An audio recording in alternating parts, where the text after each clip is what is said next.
Welcome to the Transitions Daily podcast. Transitions Daily is an online recovery group that offers a daily distribution of popular recovery resources accompanied by a secret Facebook group for discussion.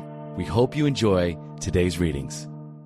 This is Transitions Daily for October 27th, read by Cindy L. from Fort Worth, Texas. AA Thoughts for the Day. Humility. Moved by the spirit of anonymity, we tried to give up our natural desires for personal distinction as AA members, both among fellow alcoholics and before the general public. As we lay aside these very human aspirations, we believe that each of us takes part in the weaving of a protective mantle which covers our whole society, and under which we may grow and work in unity. We are sure that humility, expressed by anonymity, is the greatest safeguard Alcoholics Anonymous can ever have. 12 Steps and 12 Traditions, page 187. Thought to consider. Humility is not thinking less of yourself, but thinking of yourself less. Acronyms. RID. Restless, irritable, and discontented. Just for today. Grave Nature. From Forward to the second edition. The spark that was to flare into the first AA group was struck at Akron, Ohio in June 1935 during a talk between a New York stockbroker and an Akron physician. 6 months earlier, the broker had been relieved of his drink obsession by a sudden spiritual experience following a meeting with an alcoholic friend who had been in contact with the Oxford groups of that day.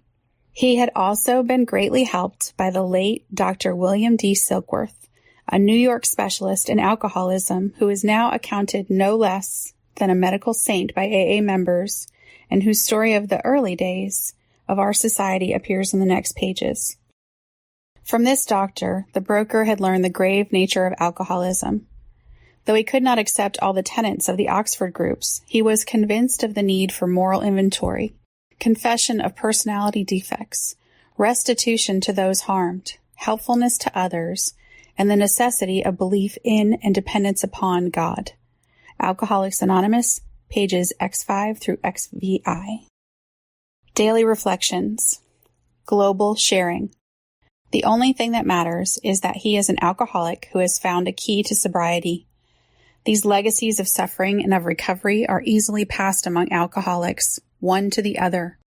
This is our gift from God, and its bestowal upon others like us is the one aim that today animates AAs all around the globe.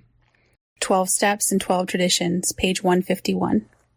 The strength of Alcoholics Anonymous lies in the desire of each member and of each group around the world to share with other alcoholics their suffering and the steps taken to gain and maintain recovery.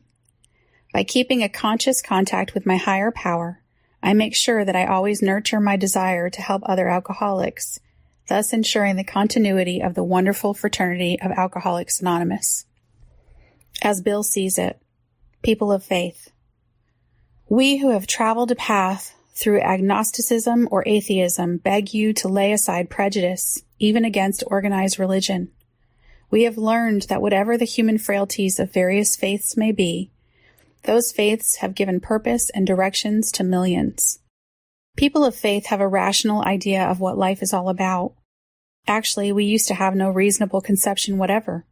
We used to amuse ourselves by cynically dissecting spiritual beliefs and practices, when we might have seen that many spiritually minded persons of all races, colors, and creeds were demonstrating a degree of stability, happiness, and usefulness that we should have sought for ourselves. Alcoholics Anonymous, page 49. Big Book quote. When we became alcoholics, crushed by a self-imposed crisis we could not postpone or evade, we had to fearlessly face the proposition that either God is everything or else he is nothing. God either is or he isn't. Alcoholics Anonymous, We Agnostics, page 53. 24 hours a day. AA Thought for the Day. 7th, I can help other alcoholics. I am of some use in the world. I have a purpose in life. I am worth something at last. My life has a direction and a meaning. All of that feeling of futility is gone. I can do something worthwhile. God has given me a new lease on life so that I can help other alcoholics. He has let me live through all the hazards of my alcoholic life to bring me at last to a place of real usefulness in the world. He has let me live for this. This is my opportunity and my destiny. Will I give as much of my life as I can to AA? Meditation for the day. All of us have our own battle to win, the battle between the material view of life and the spiritual view. Something must guide our lives. Will it be wealth, pride, selfishness, and greed? Or will it be faith, honesty, purity, unselfishness, love, and service? Each one has a choice. We can choose good or evil. We cannot choose both. Are we going to keep striving until we win the battle? If we win the victory, we can believe that even God in heaven will rejoice. Prayer for the day. I pray that I may choose the good and resist the evil. I pray that I will not be a loser in the battle for righteousness. Hazelden Foundation, P.O. Box 176, Center City, Minnesota, 55012. I am Cindy, and I am an alcoholic. We hope you enjoyed today's readings. You can also receive Transitions Daily via email and discuss today's readings in our secret Facebook group. So for more information, go to dailyaaemails.com today. Other than the 24 hours a day reading, unless otherwise specified, all quotes copyright Alcoholics Anonymous World Services, Inc., 1952 through 2001.